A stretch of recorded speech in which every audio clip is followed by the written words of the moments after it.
ദൈവത്തിൻ സ്നേഹം എന്ന ശീർഷകത്തിലുള്ള പ്രബോധനത്തിൻ കീഴിൽ നമുക്ക് ദൈവവചനം പഠിക്കാം. വളരെക്കാലം മുമ്പ് ഒരു മുയൽ കുടുംബം ഉണ്ടായിരുന്നു. അതിൽ മുയൽ കുഞ്ഞിനെ കാണാൻ വളരെ മനോഹരവും നന്നായി സംസാരിക്കാനും കഴിയുന്ന ഒരു പ്രായത്തിലേക്കും അത് വളർന്നു.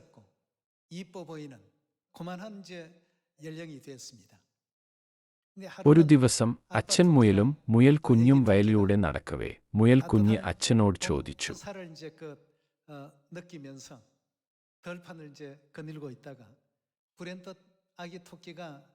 അച്ഛാ, അച്ഛൻ എന്നെ വളരെയധികം സ്നേഹിക്കുന്നുണ്ടോ? തീർച്ചയായും ഞാൻ നിന്നെ വളരെയധികം സ്നേഹിക്കുന്നു.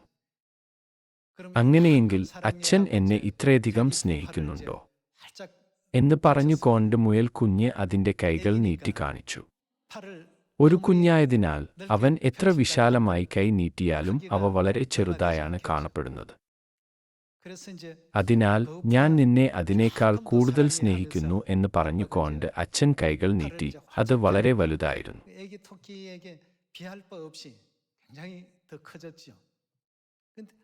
മുയൽ കുഞ്ഞാണ് അച്ഛനെ കൂടുതൽ സ്നേഹിക്കുന്നുവെന്ന് താൻ കരുതി.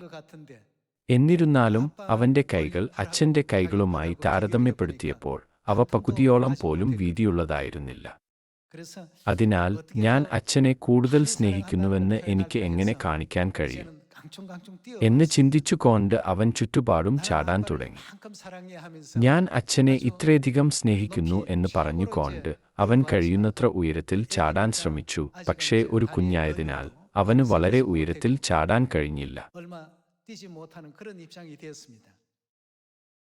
അച്ഛാ, അച്ഛൻ എന്നെ എത്രമാത്രമാണ് സ്നേഹിക്കുന്നത് എന്ന് അവൻ ചോദിച്ചു.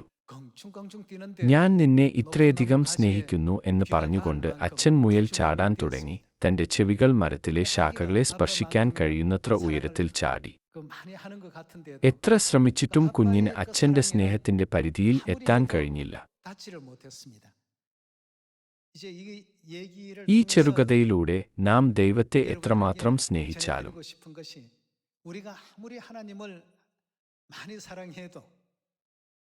ദൈവസ്നേഹത്തിന്റെ പകുതിയോ 10-1 100-1 പോലും നമുക്ക് നിറയ്ക്കാൻ കഴിയില്ല.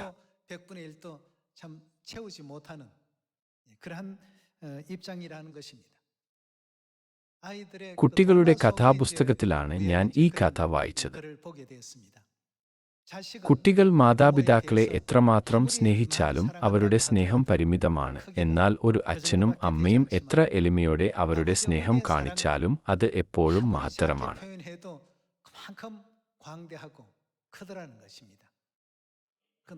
അവരുടെ സ്നേഹത്തിന് ഉയരമോ വീതിയോ താരതമ്യം ചെയ്യാൻ നിങ്ങൾക്ക് കഴിയില്ലെന്നാണ് ഇതിനർത്ഥം.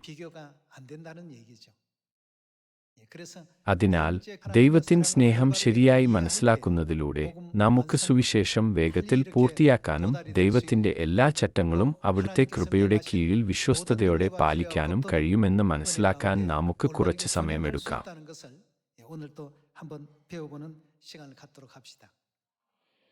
ഈ യുഗത്തിൽ ആരെങ്കിലും ദൈവത്തിൻ സ്നേഹം ശരിയായി മനസ്സിലാക്കാതെ അതിൽ പരാജയപ്പെടുകയും മറിച്ച് സഭയിൽ പങ്കെടുക്കുകയും പ്രസംഗിക്കുകയും സുവിശേഷ പ്രവർത്തനങ്ങളിൽ ഏർപ്പെടുകയും ചെയ്താലും അവർ അധികകാലം നിലനിൽക്കില്ല.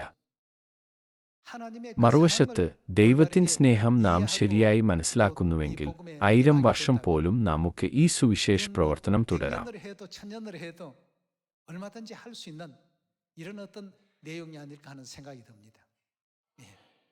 അല്ലാത്തപക്ഷം അത് സ്വന്തം സന്തോഷത്തിനും ആത്മസംതൃപ്തിക്കും വേണ്ടി പ്രസംഗിക്കപ്പെടുന്ന ഒരു സുവിശേഷമായി തീരും. ദൈവം ആഗ്രഹിക്കുന്ന യഥാർത്ഥ സുവിശേഷത്തിന്റെ അർത്ഥം മനസ്സിലാക്കാതെ നാം അത് വെറുതെ നടപ്പിലാക്കും. അപ്പോൾ നമുക്ക് ക്ഷീണം അനുഭവപ്പെടുകയും പ്രയാസങ്ങൾ നേരിടുകയും അസന്തുഷ്ടി അനുഭവപ്പെടുകയും ചെയ്യും.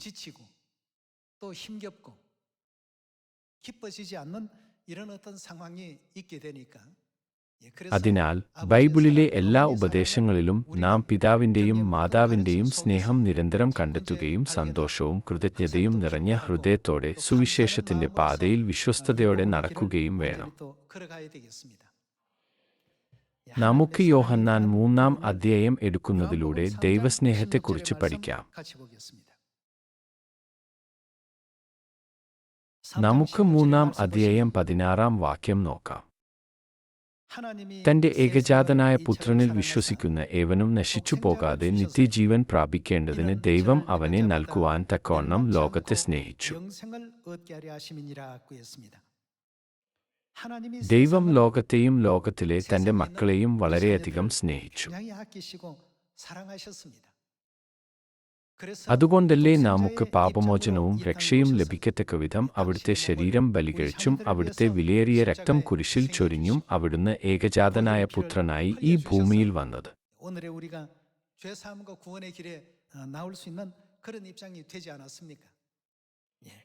അങ്ങനെയെങ്കിൽ യോഹന്നാൻ 3-ാം അധ്യായത്തിൽ നൽകിയിരിക്കുന്ന ഉപദേശം എന്നത് ദൈവം ലോകത്തിലെ തന്റെ മക്കളെ സ്നേഹിക്കുന്നു എന്നതാണ്.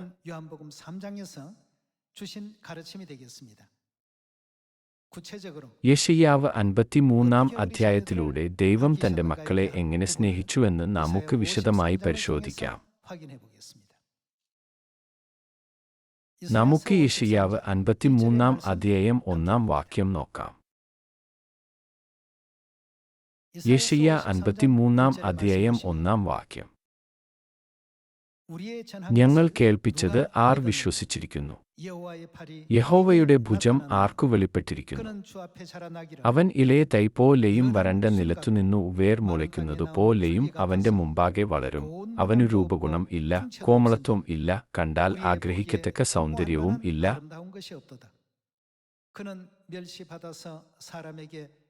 അവൻ മനുഷ്യരാൽ നിന്ദിക്കപ്പെട്ടു, ത്യജിക്കപ്പെട്ടും വ്യസനപാത്രമായും രോഗം ശീലിച്ചവനായും ഇരുന്നു. അവനെ കാണുന്നവർ മുഖം മറച്ചുകളയത്തക്കവണ്ണം അവൻ നിന്ദിതനായിരുന്നു. നാം അവനെ ആദരിച്ചതുമില്ല.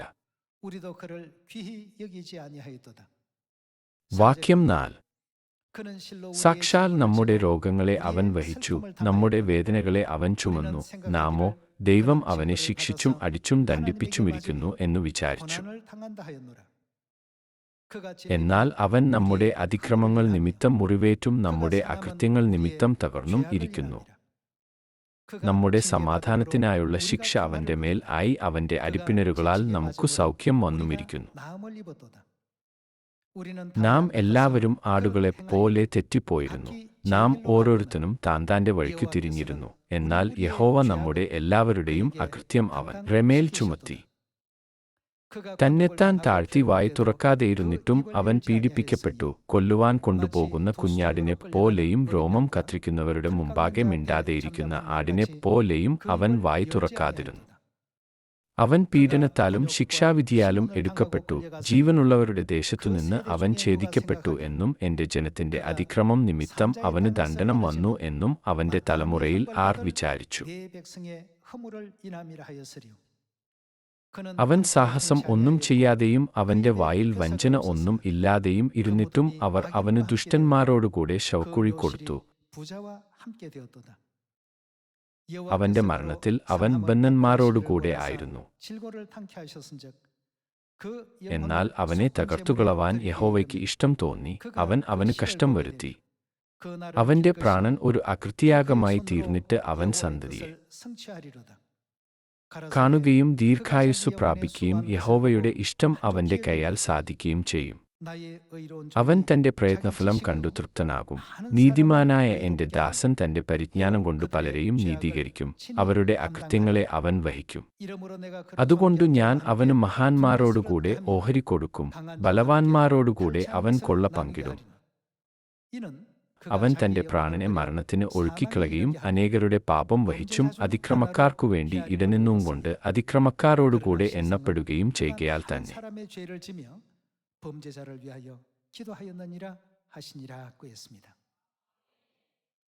ഇവിടെ നമ്മുടെ അതിക്രമങ്ങൾക്കും നമ്മുടെ അകൃത്യങ്ങൾക്കും വേണ്ടി ദൈവത്തെ തുളയ്ക്കുന്ന രംഗം യെശയ്യാവിന്റെ പ്രവചനങ്ങളിൽ വിവരിച്ചിരിക്കുന്നു.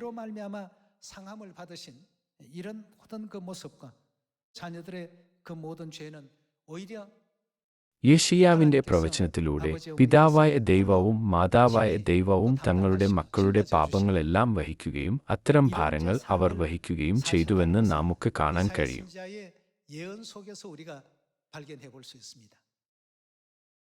ഇത് ആരും നമ്മോട് പറഞ്ഞുതന്ന കാര്യമല്ല, മറിച്ച് ദൈവം തന്റെ മക്കളെ ഈ അവസ്ഥയിൽ നിന്ന് നയിക്കാനും രക്ഷിക്കാനും ശ്രമിച്ചുകൊണ്ടിരിക്കുകയാണ്. 이끄시고 또 살리시기 위해서 애쓰셨다는 것입니다. നമ്മുടെ എല്ലാ അകൃത്യങ്ങളും അവിടുന്ന് വഹിച്ചുവെന്നാണ് ബൈബിൾ പറയുന്നത്. ബൈബിളിൽ അനേകം കൽപ്പനകളുണ്ട്, എന്നാൽ ഏറ്റവും മഹത്തായ കൽപ്പന ഏതാണ്? നമുക്ക് മത്തായി 22 അധ്യായം 35 വാക്യം എടുക്കാം. 22 അധ്യായം 35 വാക്യം. അവരിൽ ഒരു വൈദികൻ അവനെ പരീക്ഷിച്ചു, ഗുരോ, ന്യായപ്രമാണത്തിൽ ഏതു കൽപ്പന വലിയത് എന്നു ചോദിച്ചു. യേശു അവനോട്, നിന്റെ ദൈവമായ കർത്താവിനെ നീ പൂർണ്ണഹൃദയത്തോടും പൂർണ്ണാത്മാവോടും പൂർണ്ണമനസ്സോടും കൂടെ സ്നേഹിക്കണം. ഇതാകുന്നു വലിയതും ഒന്നാമത്തേതുമായ കൽപ്പന. രണ്ടാമത്തേത് അതിനോട് സമം.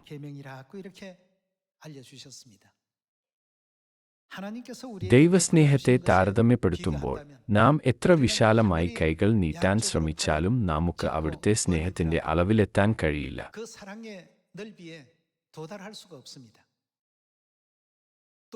ദൈവസ്നേഹത്തെ താരതമ്യപ്പെടുത്തുമ്പോൾ നാം എത്ര ഉയരത്തിൽ ചാടാൻ ശ്രമിച്ചാലും നമുക്ക് അവിടുത്തെ സ്നേഹത്തിന്റെ ഉയരത്തോട് അടുക്കാൻ പോലും കഴിയില്ല.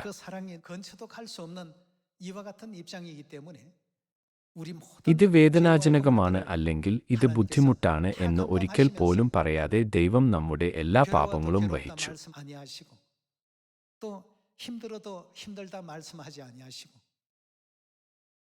തന്റെ മക്കളെ പാപത്തിൽ നിന്ന് രക്ഷിക്കുന്നതിനായി ദൈവം എല്ലാം നമുക്കായി ചെലവഴിച്ചു.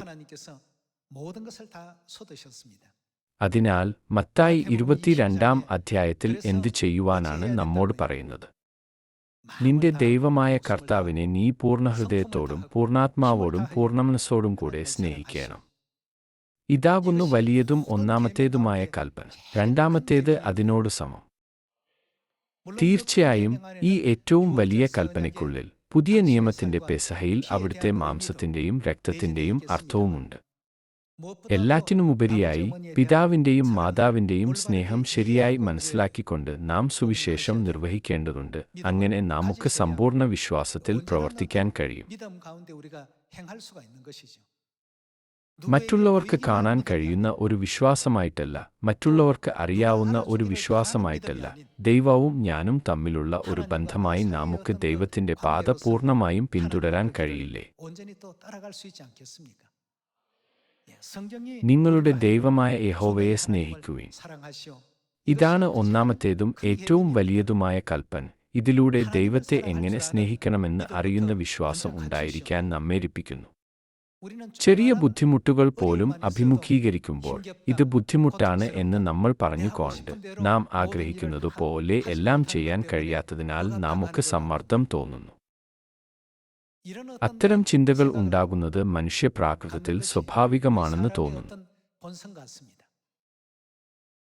എന്നിരുന്നാലും നമ്മൾ നിമിത്തം അവിടുന്ന് ആഗ്രഹിക്കുന്നതെല്ലാം ചെയ്യുന്നതിൽ നിന്ന് ദൈവം തന്നെ തടയുകയും നമ്മെ രക്ഷിക്കുന്നതിനായി അവിടുന്ന് തന്റെ ജീവിതം സമർപ്പിച്ചതിനെ കണക്കിലെടുക്കുമ്പോൾ പിതാവിന്റെയും മാതാവിന്റെയും അതിരുകളില്ലാത്ത ത്യാഗവും സ്നേഹവും കുരിശിൽ ചൊരിഞ്ഞ രക്തത്തിന്റെ അടിസ്ഥാനത്തിൽ മാത്രം നാം മനസ്സിലാക്കരുത്. 십자가에서 흘리신 보혈의 피 정도로만 이해해서는 안 되겠습니다. നാം ഇന്ന് നിലനിൽക്കുന്നതും പുതിയ നിയമം പിറന്നതും വലിയ ഒരു ത്യാഗത്തിലൂടെയാണെന്ന് നാം പരിഗണിക്കേണ്ടതുണ്ട്. പൂർണ്ണ ഹൃദയത്തോടും പൂർണ്ണ മനസ്സോടും പൂർണ്ണ ആത്മാവോടും കൂടെ നാം പിതാവിനെയും മാതാവിനെയും എത്രമാത്രം സ്നേഹിച്ചാലും ദൈവത്തിന്റെ സ്നേഹം നമുക്ക് ദൈവത്തിനോടുള്ളതിനേക്കാൾ വളരെ വലുതാണ്. 우리가 하나님을 향한 그 사랑보다도 더 높은 사랑으로서 നാം ഇത് ഒരിക്കലും മറക്കരുത്. 잊지 않는 모두가 되셔야 되겠죠.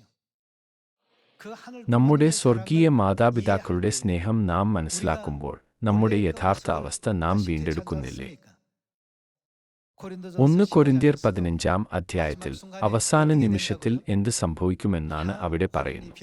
കണ്ണിമയ്ക്കുന്നിടയിൽ നാം എല്ലാവരും രൂപാന്തരപ്പെടും. നമ്മുടെ മർത്യശരീരങ്ങൾ അമർത്യശരീരങ്ങളായി മാറുന്ന മഹത്തായ ദിവസം അതിവേഗം വരണം. അതിലെ ഏറ്റവും നിർണായകമായ ഘടകം എന്നത് ദൈവസ്നേഹം ശരിയായി തിരിച്ചറിയുക എന്നതാണ്. പിതാവിന്റെയും മാതാവിന്റെയും പാതയിൽ നടക്കാൻ നമ്മെ അനുവദിക്കുന്നതിനായി സുവിശേഷം പ്രസംഗിക്കാനുള്ള ദൗത്യം ദൈവം നമുക്ക് നൽകിയിട്ടുണ്ട്, ശരിയല്ലേ? 지금 ലോകമെമ്പാടുമുള്ള എല്ലാ വിശുദ്ധന്മാരും ഈ ജോലി ഉത്സാഹത്തോടെ ചെയ്യുന്നു. കൂടുതൽ അനുകൂലമായ അന്തരീക്ഷത്തിലായാലും അനുകൂലമല്ലാത്ത അന്തരീക്ഷത്തിലായാലും എല്ലാവരുടെയും സാഹചര്യം വ്യത്യസ്തമായിരിക്കും. പക്ഷേ വ്യക്തിപരമായി കൂടുതൽ വെല്ലുവിളി നിറഞ്ഞ സ്ഥലങ്ങളിൽ സുവിശേഷം പ്രസംഗിക്കുന്നവർക്ക് ദൈവത്തിന്റെ സ്നേഹം കൂടുതൽ തീവ്രമായി അനുഭവപ്പെടുമെന്നാണ് ഞാൻ വിശ്വസിക്കുന്നത്. തീർച്ചയായും അനുകൂലമായ അന്തരീക്ഷത്തിൽ സുവിശേഷം നടപ്പിലാക്കുന്നത് നല്ലതാണ്. എന്നാൽ കൂടുതൽ വെല്ലുവിളി നിറഞ്ഞ സാഹചര്യങ്ങളിൽ നാം സുവിശേഷം പ്രവർത്തിക്കുമ്പോൾ ആദ്യകാലങ്ങളിൽ പിതാവിന്റെ ത്യാഗവും മാതാവിന്റെ പ്രയാസങ്ങളും നമുക്ക് പൂർണ്ണമായി പഠിക്കാൻ കഴിയും.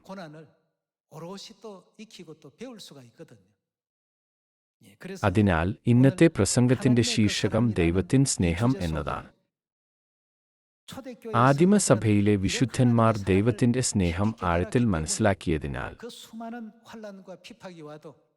നിരവധി പീഡനങ്ങൾക്ക് വിധേയരാകുകയും സിംഹങ്ങൾക്ക് ആഹാരമായി തീരുകയും അങ്ങനെ റോമൻ ആംഫി തിയേറ്ററുകളിൽ രക്തസാക്ഷിത്വം നേരിടുന്നത് ഒരു വലിയ ബഹുമതിയായി അവർ കരുതി.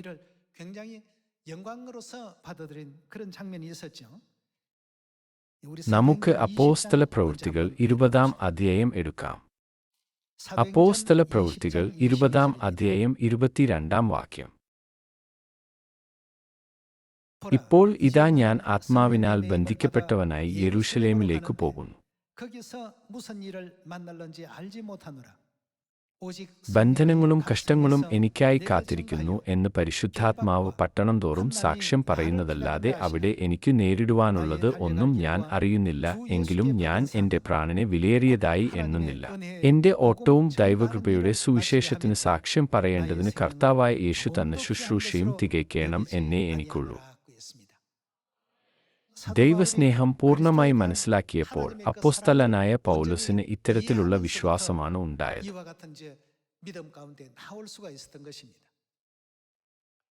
അതിനാൽ സുവിശേഷത്തിനു വേണ്ടി തന്റെ ജീവൻ ത്യജിക്കുന്നത് ഒരു ചെറിയ കാര്യമാണെന്ന മട്ടിൽ അദ്ദേഹത്തിന് സംസാരിക്കാൻ കഴിഞ്ഞു. നമുക്ക് 21-ാം അധ്യായം എടുക്കാം. നമുക്ക് 21-ാം അധ്യായം 10-ാം വാക്യം നോക്കാം. ഞങ്ങൾ അവിടെ വളരെ ദിവസം പാർത്തിരിക്കുമ്പോൾ അഗബോസ് എന്ന ഒരു പ്രവാചകൻ യഹൂദിയിൽ നിന്നു വന്നു. അവൻ ഞങ്ങളുടെ അടുക്കൽ വന്നു പൗലോസിന്റെ അരക്കച്ച എടുത്തു തന്റെ കൈകാലുകളെ കെട്ടി. ഈ അരക്കച്ചയുടെ ഉടമസ്ഥനെ യഹൂദന്മാർ യെരൂശലേമിൽ ഇങ്ങനെ കെട്ടി ജാതികളുടെ കയ്യിൽ ഏൽപ്പിക്കും എന്ന് പരിശുദ്ധാത്മാവ് പറയുന്നു എന്ന് പറഞ്ഞു. ഇതു കേട്ടാറെ യെരൂശലേമിൽ പോകരുത് എന്ന് ഞങ്ങളും അവിടത്തുകാരും അവനോട് അപേക്ഷിച്ചു. അതിനു പൗലോസ്, നിങ്ങൾ കരഞ്ഞ് എന്റെ ഹൃദയം ഇങ്ങനെ തകർക്കുന്നത് എന്ത്? കർത്താവായ യേശുവിന്റെ നാമത്തിനു വേണ്ടി ബന്ധിക്കപ്പെടുവാൻ മാത്രമല്ല യെരൂശലേമിൽ മരിപ്പാനും ഞാൻ ഒരുങ്ങിയിരിക്കുന്നു എന്ന് ഉത്തരം പറഞ്ഞു. അപ്പോസ്തലനായ പൗലോസിന്റെ മനോഭാവവും മുൻകാല സഭയിലെ വിശുദ്ധന്മാരുടെ വിശ്വാസവും ദൈവത്തോടുള്ള വലിയ സ്നേഹം പ്രകടമാക്കുന്നു. അവർ യേശുവിനെ വിശ്വസിച്ചതിന്റെ ഫലമായി മനുഷ്യ മെഴുകുതിരികളായും ദേശീയതലത്തിൽ അവർ വിവിധ ശിക്ഷകൾ നേരിടുകയും ചെയ്തു. എന്നിരുന്നാലും അവർ അത്തരം ശിക്ഷകൾ ഒഴിവാക്കാൻ ശ്രമിച്ചില്ല. പകരം ദൈവസ്നേഹം എത്ര മഹത്തരമാണ് എന്ന് അവർ പറഞ്ഞു. അവർക്ക് ക്രിസ്തുവിനോടുള്ള വാഞ്ചയും ദൈവരാജ്യത്തിനായുള്ള പ്രത്യാശയും ഉണ്ടായിരുന്നു. നിങ്ങളുടെ വിശ്വാസം നിങ്ങളിൽ നിന്ന് എടുത്തുകളയാൻ ആരെങ്കിലും ശ്രമിച്ചാലും അത് ഒരിക്കലും നഷ്ടപ്പെടരുത്. കാരണം നിത്യസ്വർഗരാജ്യം നിങ്ങളുടേതായിരിക്കും എന്നതുപോലുള്ള ഉപദേശങ്ങളെ കേന്ദ്രീകരിച്ചായിരുന്നു അവരുടെ വിശ്വാസം. അവർ പരിഹസിക്കപ്പെടുകയും ചമ്മട്ടികൊണ്ട് അടിക്കപ്പെടുകയും ചെങ്ങലകളിൽ ബന്ധനപ്പെടുത്തുകയും തടവിലാക്കപ്പെടുകയും കല്ലെറിയപ്പെടുകയും രണ്ടായി മുറിക്കപ്പെടുകയും വാളാൽ കൊല്ലപ്പെടുകയും ദാരിദ്ര്യത്തിലും കഷ്ടതയിലും ദുരുപയോഗത്തിലും ജീവിക്കുകയും ചെയ്തു. അത്തരം സാഹചര്യങ്ങൾ ഇപ്പോൾ നമുക്കിടയിൽ സംഭവിക്കാനുള്ള സാധ്യത 100-1 പോലും അല്ല. ആദിമസഭയുടേതുപോലുള്ള പീഡനങ്ങളുടെ പരിധി ദൈവം ഇന്നത്തെ യുഗത്തിൽ വളരെയധികം കുറയ്ക്കുകയാണ്. അത്തരം സാഹചര്യങ്ങളിൽ പോലും അവരുടെ വിശ്വാസം തകർക്കപ്പെടാതെ തുടർന്നു. കാരണം അവർ ദൈനംദിനവും ദൈവസ്നേഹം അനുസ്മരിച്ചു. 이렇게 또 살다가 보니까 അതിനാൽ അവർ എത്ര പീഡനവും പ്രയാസവും അനുഭവിച്ചാലും അവർ ഒരിക്കലും ദൈവത്തോടുള്ള വിശ്വാസം ഉപേക്ഷിച്ചില്ല. 중단할 수가 없었던 것입니다. നമുക്ക് മുൻകാല സഭയുടെ അവസ്ഥയെക്കുറിച്ച് നോക്കാം. 좀 더 봅시다. നമുക്ക് റോമർ 8-ാം അധ്യായം 35-ാം വാക്യം നോക്കാം. റോമർ 8-ാം അധ്യായം 35-ാം വാക്യം. ക്രിസ്തുവിന്റെ സ്നേഹത്തിൽ നിന്നു നമ്മെ വേർപിരിക്കുന്നതാ കഷ്ടതയോ സങ്കടമോ ഉപദ്രവമോ പട്ടിണിയോ നഗ്നതയോ ആപത്തോ വാളോ. നിന്റെ നിമിത്തം ഞങ്ങളെ ഇടവിടാതെ കൊല്ലുന്നു, അറുപ്പാനുള്ള ആടുകളെ പോലെ ഞങ്ങളെ എണ്ണുന്നു എന്ന് എഴുതിയിരിക്കുന്നുവല്ലോ. നാമോ നമ്മെ സ്നേഹിച്ചവൻ മുഖാന്തരം ഇതിലൊക്കെയും പൂർണ്ണജയം പ്രാപിക്കുന്നു. മരണത്തിനോ ജീവനോ ദൂതന്മാർക്കോ വാഴ്ചകൾക്കോ അധികാരങ്ങൾക്കോ ഇപ്പോഴുള്ളതിനോ വരുവാനുള്ളതിനോ ഉയരത്തിനോ ആഴത്തിനോ മറ്റു യാതൊരു സൃഷ്ടിക്കോ നമ്മുടെ. എന്താണ് ഇവിടെ പറയുന്നത്? കർത്താവായ യേശുക്രിസ്തുവിലുള്ള ദൈവസ്നേഹത്തിൽ നിന്നും നമ്മെ വേർപിരിപ്പാൻ കഴിയുകയില്ല എന്ന് ഞാൻ ഉറച്ചിരിക്കുന്നു.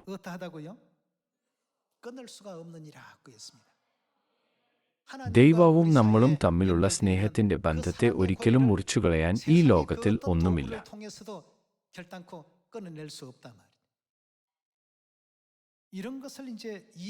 മുൻകാല സഭയിലെ അംഗങ്ങൾ ഇത് മനസ്സിലാക്കിയതിനാൽ സുഖകരമല്ലാത്ത വിശ്വാസത്തിന്റെ പാതയിലൂടെ സഞ്ചരിക്കാൻ അവർ സന്നദ്ധരായിരുന്നു.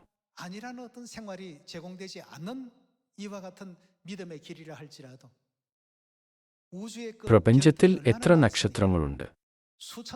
100 ശതകോടിയോളം താരാപഥങ്ങളിൽ പോലും ഭൂമിക്കും സൂര്യനും സമാനമായ നിരവധി നക്ഷത്രങ്ങൾ ഇതിനകം തന്നെയുണ്ട്.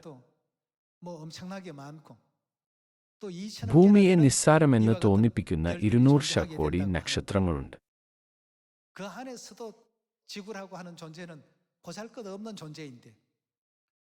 എന്നിരുന്നാലും സ്വർഗീയ പിതാവും സ്വർഗീയ മാതാവും നമുക്കുവേണ്ടി ഈ ഭൂമിയിൽ വന്നിരിക്കുന്നു.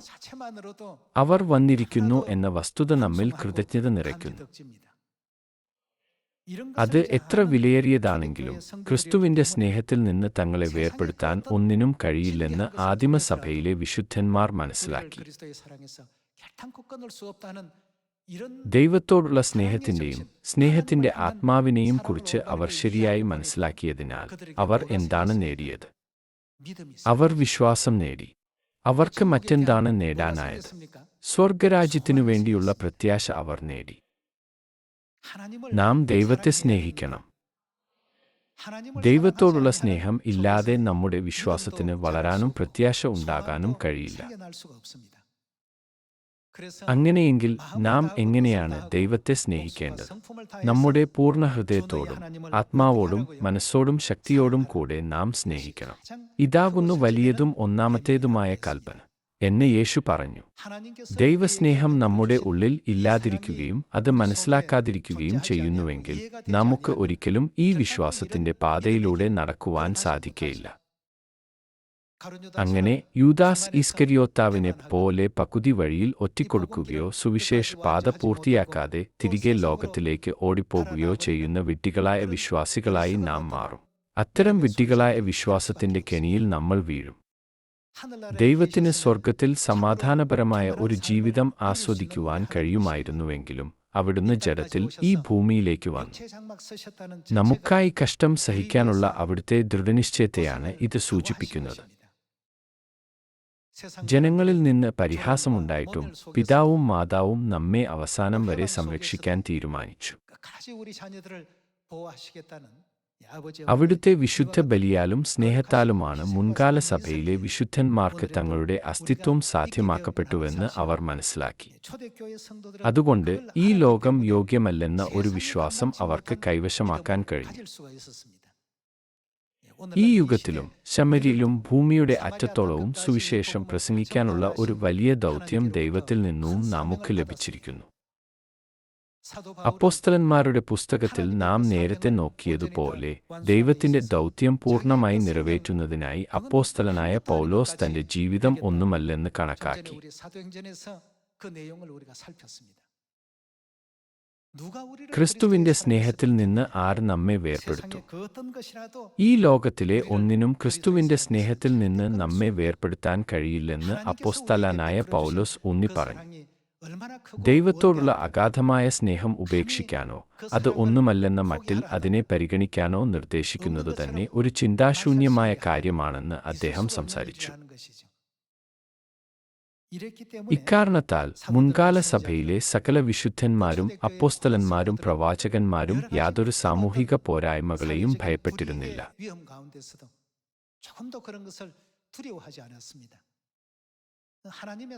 ദൈവത്തിന്റെ സ്നേഹം നാം മനസ്സിലാക്കുന്നില്ലെങ്കിൽ നാം എളുപ്പത്തിൽ അത് ഉപേക്ഷിക്കുന്നു. പിതാവും മാതാവും നമുക്കായി എന്താണ് ചെയ്തെന്ന് അറിയാതെ നാം ഇന്ന് ശനിയാഴ്ചയാണ്, അതിനാൽ എനിക്ക് പള്ളിയിൽ പോകണം എന്ന് ചിന്തിക്കുകയും നമ്മുടെ രക്ഷയ്ക്കും പാപമോചനത്തിനും വേണ്ടിയല്ല, മറിച്ച് നമ്മെ നയിക്കുന്ന അധ്യക്ഷർക്കു വേണ്ടിയാണ് ഞാൻ പോകുന്നത് എന്ന് ചിന്തിക്കുകയും ചെയ്യും. ഇത് തികച്ചും തെറ്റായ ദിശയാണ്. ദൈവസ്നേഹത്തെക്കുറിച്ച് ഉറപ്പുണ്ടായിരിക്കുമ്പോൾ ദൈവം നമ്മെ എങ്ങനെയാണ് നയിക്കുന്നത് എന്ന് നാം സ്വയം ചോദിക്കണം. ഈ ഭൂമിയിലേക്ക് വരുവാൻ അവിടുന്ന് സ്വർഗത്തിൽ എങ്ങനെയുള്ള മഹത്വമാണ് ഉപേക്ഷിച്ചത്? നമ്മുടെ പാപങ്ങൾക്കു വേണ്ടി അവിടുന്ന് എന്തുതരം ത്യാഗമാണ് സഹിച്ചത്? റോമർ 8-ാം അധ്യായത്തിൽ പറഞ്ഞിരിക്കുന്നതുപോലെ നാം ഈ കാര്യങ്ങളെ ഓരോന്നായി പരിഗണിക്കണം. ഉയരത്തിനോ ആഴത്തിനോ മറ്റു യാതൊരു സൃഷ്ടിക്കോ നമ്മുടെ കർത്താവായ യേശുക്രിസ്തുവിലുള്ള ദൈവസ്നേഹത്തിൽ നിന്നും നമ്മെ വേർപിരിപ്പാൻ കഴിയുകയില്ല എന്നു ഞാൻ ഉറച്ചിരിക്കുന്നു. എന്ത് പരീക്ഷണങ്ങളോ ഉപദ്രവങ്ങളോ നമ്മുടെ വഴിയിൽ വന്നാലും ദൈവത്തിന്റെ സ്നേഹം നാം ഓർക്കുന്നുവെങ്കിൽ നമ്മുടെ സ്വർഗീയ സ്വദേശത്തേക്ക് നമ്മെ തിരികെ കൊണ്ടുപോകുമെന്ന് അവിടുന്ന് വാഗ്ദാനം ചെയ്തു.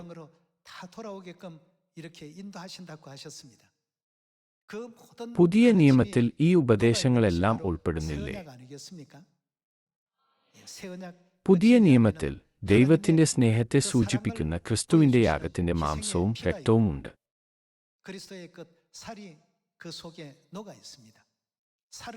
അവിടുത്തെ മാംസത്തിലൂടെയും രക്തത്തിലൂടെയും അവിടുന്ന് തന്റെ മക്കളെ രക്ഷിക്കുന്ന സ്നേഹം പുതിയ നിയമത്തിൽ നിലനിൽക്കുന്നതിനാൽ അവസാനം വരെ നാം ആ ചട്ടങ്ങൾ വിശ്വസ്തയോടെ പാലിക്കണം.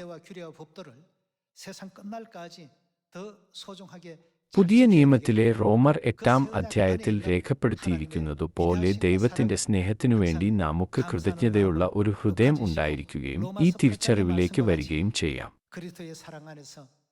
ക്രിസ്തുവിന്റെ സ്നേഹത്തിൽ നിന്നും നമ്മെ വേർപിരിക്കുന്നതാ.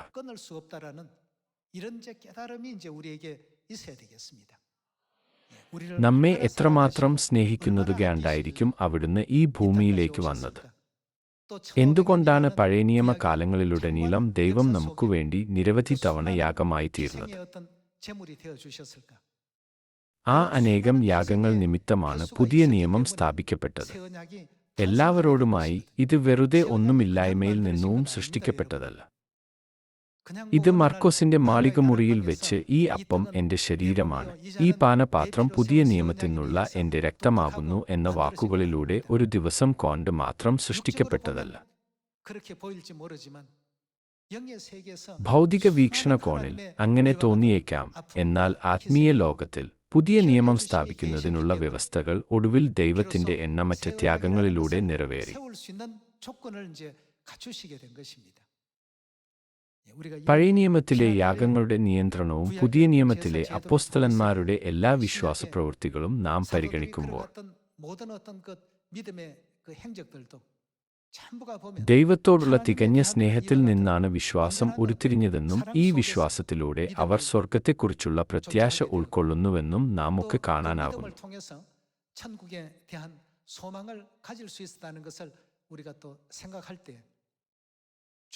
അതിനാൽ നമുക്ക് ചുറ്റുമുള്ള ഏതെങ്കിലും അപവാദം കാരണം നമ്മുടെ വിശ്വാസം തണുക്കുന്നതിനു പകരം ദൈവത്തോടുള്ള നമ്മുടെ സ്നേഹത്തിലൂടെ അത് ഓരോ ദിവസവും ശക്തമായി വളരുമെന്ന് ഞാൻ തീക്ഷിക്കുന്നു.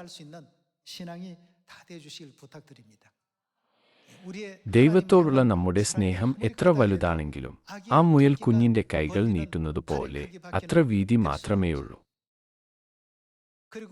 ദൈവത്തോടുള്ള നമ്മുടെ സ്നേഹം എത്ര ഉയർന്നതാണെങ്കിലും അത് മുയൽ കുഞ്ഞിന്റെ ഒരു ചാട്ടത്തിന്റെ ഉയരം പോലും കവിയുന്നില്ല. 더 할 수 있는 사랑이 없습니다.